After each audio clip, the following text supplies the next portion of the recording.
السلام عليكم البنات، كي دايرين؟ لاباس عليكم بخير؟ نتمنى ان شاء الله لا فيديو تلقاكم كلكم بخير وعلى خير وباحسن الاحوال ان شاء الله يا ربي. مرحبا بكم مره اخرى في قناه روتين الملائكه الخمسه، مع شهيوه جديده، وصفه جديده اللي كنتمنى ان شاء الله باذن الله تنال الاعجاب ديالكم وتشاركوها مع الاهل والاصدقاء. قبل هادشي كله ما تنساوش البنات تدعموني بلايك، وما تنساوش الاشتراك بالقناه الا كنتوش مشتركين فيها، ونخليكم مع المقادير غنبداو بها على بركه الله البسبوسه البنات. لتحضير البسبوسه ديالنا اول حاجه غادي نبداو بها هو السيرو، باش غادي نسقيو البسبوسه ديالنا باش نخليوه يبرد، ضروري يكون بارد. غادي ناخذ كاس العنبه ديال عصير البرتقال، معاه غنزيدو عليه كاس ديال الماء، وغادي نزيدو عليه كاس ديال سنيده على هذا الشكل، وغادي نحركوهم مزيان، وغادي نحطوهم على نار مهيله، ونخليهم يطيبوا مزيان حتى يذوب لنا السكر ديالنا ونخليوه يبرد. هنا البنات بالنسبه للقوام ديال البسبوسه ديالنا غادي نحتاجو 3 ديال الكيسان ديال السميده ديال الحرشه، عندنا هنا كاس ديال الحليب، نص كاس ديال الزيت، كاس ديال عصير البرتقال، 2 بيضات، 2 خمارات بيكين باودر، وواحد واحد ساشيه ديال هاد سكر بنكهه زهره البرتقال. كيجي غزال وكيجي رائع، واحد النكهه فيه كتجي زوينه وكتجي رائعه، وكذلك نص برتقاله محكوكه. وهنا طبيعه الحال غادي نبداو في التحضير ديال البسبوسه ديالنا هي الاولى، وفي نفس الوقت السيرو حاطينه على نار مهيله، وساعه ساعه كنحركوه حتى نحسو به بحال بدا كيتجانس وبدا كيختار، وديك الساعه كنطفيو عليه. ما كيختارش بزاف، ماشي حتى كيولي خاسر وليني شويه، مهم راك كلنا كنعرفوا القوام ديال السيرو كيفاش كيكون. وانا غادي نوريكم الشكل النهائي او القوام النهائي اللي غنحصلوا عليه ديال السيرو. ودابا غندوزو على بركه الله، وغادي نحضروا البسبوسه ديالنا هي الاولى. هنا البنات اول حاجه غنبداو بها هما هاد البيضات، 2 بيضات كما سبق لي وذكرت في المقادير. غنحركهم مزيان،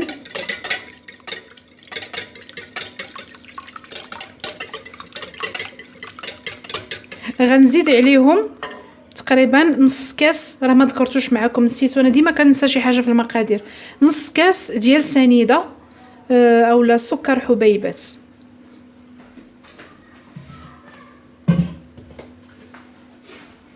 مع دابا درت السكر في السيرو ونسيت ما زدتكمش السكر، ماشي مشكل.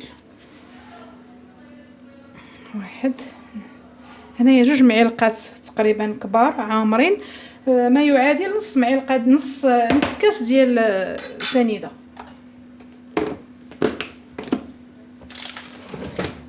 وكنحركو كلشي يتجانس لنا الخليط مزيان على هذا الشكل. غنزيدو الليمون، نص برتقاله محكوكه، وغادي نزيدو هاد السكر اللي بنكهه زهره البرتقال، بما اننا دايرين البسبوسه ديالنا بنكهه البرتقال. على ريحه كيعطي البنات غزاله، هي كتحلي الساشيه كتعطي واحد الريحه فنه. نحاولوا نحركو مزيان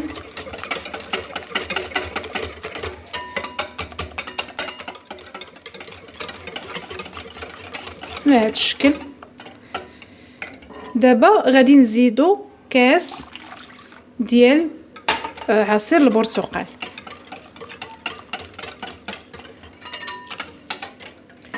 غنزيدو عليه نص كاس ديال الزيت على هذا الشكل. كنحركو مزيان،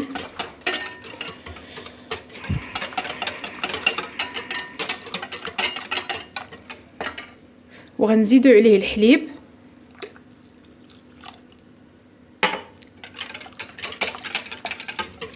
كنبقاو نحركو حتى كيتجانسوا لنا العناصر مزيان. من بعد غنبداو نزيدو السميده ديالنا. غنبقاو نزيدو، عندي 3 الكيسان هنا، غنزيد كاس بكاس. تيتجانسوا لي مزيان هادو. ها نتوما ما يبقاوش دوك الكويرات اولا دوك الحبيبات ديال السميده، ما كتبقى حتى شي حاجه. نزيد الكاس الثاني.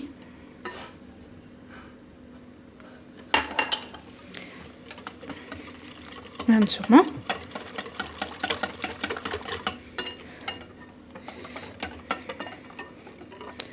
على هاد الشكل. دابا غادي نزيد الكاس الثالث وغير بشويه بشويه، لان القوام ديالنا ديال البسبوسه ديالنا ما بغيناش يجي قاصح، يجي بحال الكيكه تقريبا.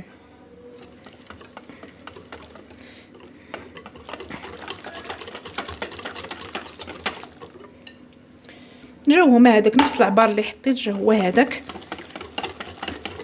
هانتوما كي كتشوفوا هذا هو القوام اللي كنحصلوا عليه. دابا اخر حاجه كنزيدوها هو البيكين باودر اولا خميره الحلويات. عندي هنا كما سبق لي وذكرت 2 ساشيات.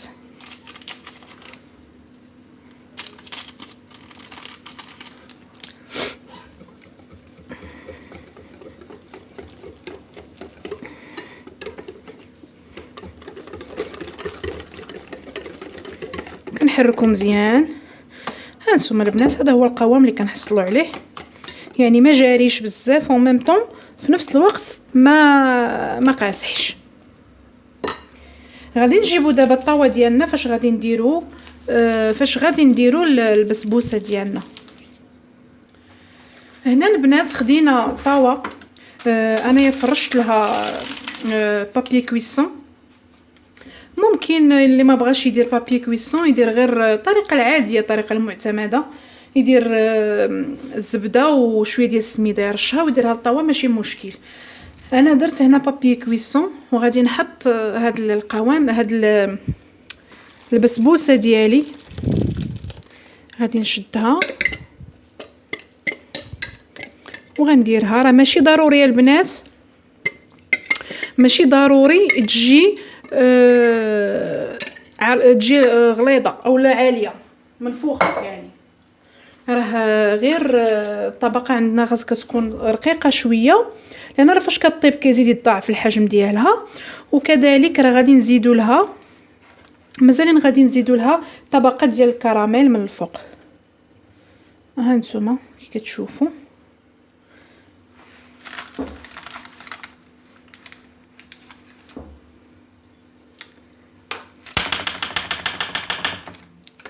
كنحاولوا نضربوا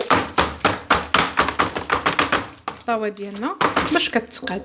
ودابا غادي ندخلوها للفرن وغندوزو باش نحضروا الكراميل ديالنا اللي غادي نديروه البسبوسه اللي عندنا. وخليكم معايا.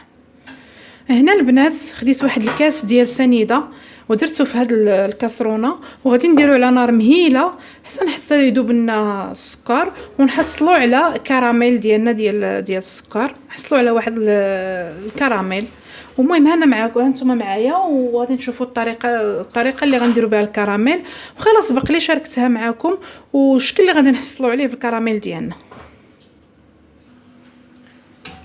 هانتوما البنات الكراميل ديالنا ها هو بدا كيذوب كيف ما كتشوف. غير نحاولوا ما نحركوش بزاف باش ما يديرناش دوك، باش ما يتحببناش، وكنبقاو معاه حتى كيذوب نهائيا وكنحصلوا على كراميل بالسكر ديالنا. ها نتوما البنات هذا هو الكراميل ديالنا اللي حصلنا عليه. هانتوما كيف ما كتشوفوا هذا هو القوام ديالو. من بعد غادي نزيدوا عليه كاس ديال الحليب سخون. كاس ديال الحليب سخون، من الاحسن يكون سخون.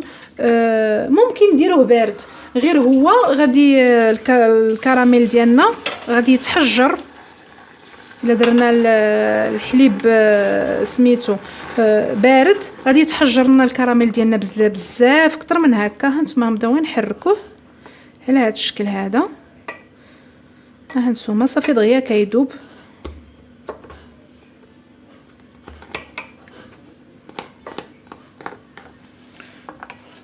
هانتوما البنات كيف كتشوفوا هذا هو الكريم كراميل ديالنا اللي كنحصلوا عليه مورا بعضياتهم داكشي باش كيتقطع. هذا هو الكراميل بعد ما زدنا عليه الحليب. دابا غادي نحطوه هنا على جنب وغادي ناخذ واحد الزليفه غادي ندير فيها معلقه كبيره ديال النشا ديال مايزينا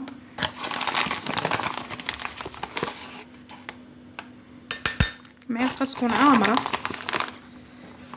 هانتوما وغنزيدوا عليها واحد شويه ديال الماء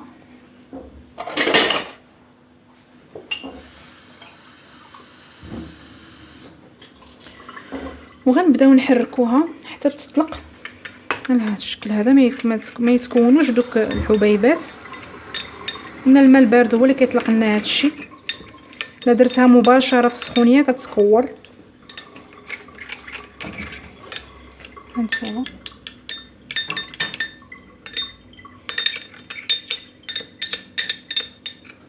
هانتوما مكوره ما والو وغادي نضيفوها على هذا الخليط اللي درنا هانتوما كما كتشوفوا وغادي نردوه على نار مهيله حتى يختار يولي لنا كريم كراميل ونتلاقى معكم مع الشكل النهائي ديالو. البنات هذا هو القوام ديال الكراميل ديالنا اللي كنحصلوا عليه. هانتوما كيف ما كتشوفوا كيجي زوين البنات وكيجي لذيذ طالعه منه واحد الريحه زوينه. هانتوما كي كتشوفوا هذا هو القوام ديالو كيجي رائع. غير جربوه راه كيطلع غزال. واللي بغى عوض ما الكاس ديال الحليب السخون يدير في بلاصتو كاس ديال الماء سخون ماشي مشكل حتى هو كيجي. غير انا كنفضل اللي يجي ندير له الحليب. وفي الاخيره البنات راه نسيت ما ذكرتهاش معكم زدت له واحد المعلقه صغيره ديال الزبده باش كيعطي داك اللمعان. هانتوما كيف كتشوفوا دابا مع كاين الفوار ما كيبانش.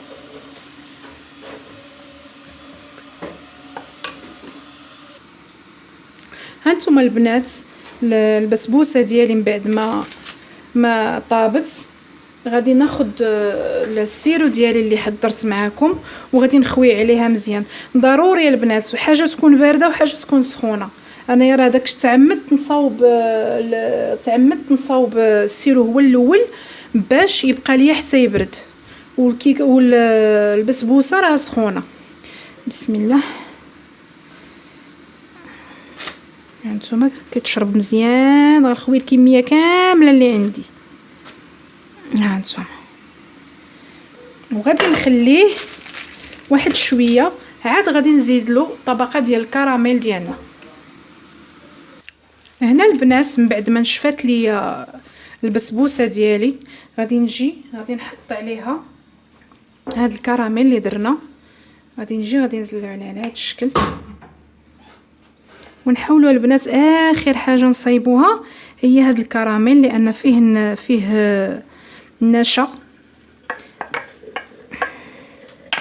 النشا باش ما يجمد ليناش. وكنبسطو على هاد الشكل. ناخذوا سباتولا ولا معلقه ولا اللي كان. انا ما عندك سباتول. هانتوما كي كتشوف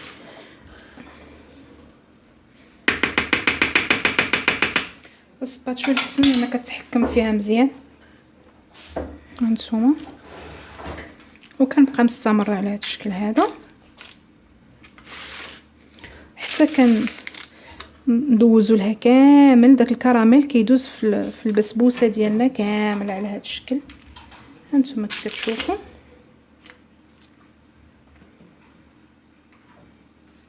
من بعد بالنسبه للتزيين كيبقى اختياري كل واحد كيزين باش ما بغى.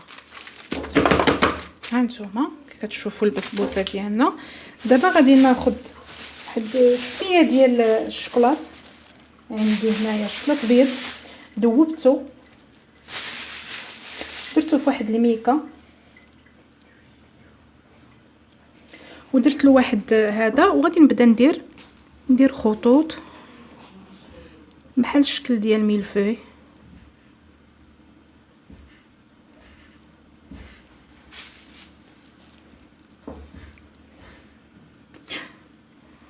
طرطقات ليا الميكا ماشي مشكل، معليش، لان الشكلاط سخون، داكشي علاش. كنكمل الكميه ديالي كامله.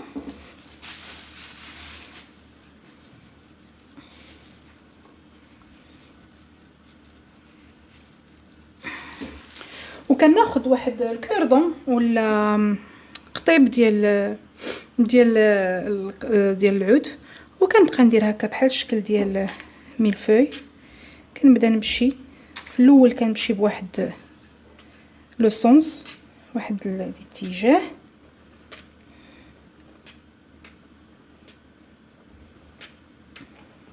شويه غنعاود نبدا نمشي بواحد الاتجاه الاخر باش نحصل على داك الشكل ديال الميلفوي، داك الزواق ديال الميلفوي.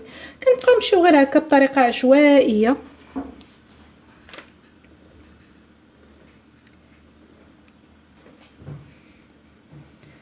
البلاصه اللي ما فيهاش كنحاولوا نوصلوه لها.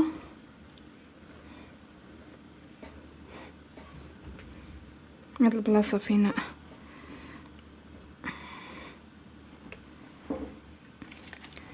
وهذا هو الشكل. هانتوما داكشي راه بسيط وسهل كما قلت لكم. الزواق راه كيبقى اختياري، كل واحد وكيفاش بغى يزوق على حسب الذوق ديال كل واحد. هذا هو الشكل ديالنا النهائي ديال البسبوسه ديالنا.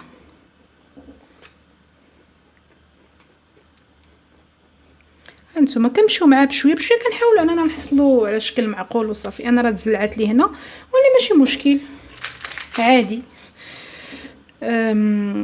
هذا هو الشكل ديال البسبوسه ديالنا كيف ما كتشوفوا.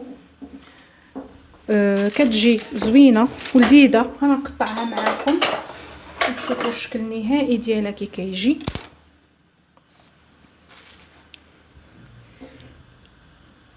هانتوما البنات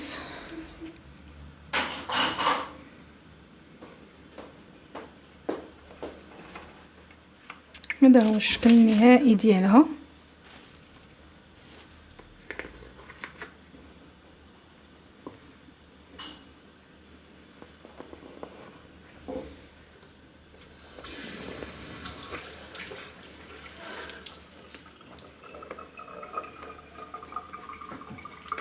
نقطعها معاكم باش تشوفوا حتى كي كتجي من الداخل.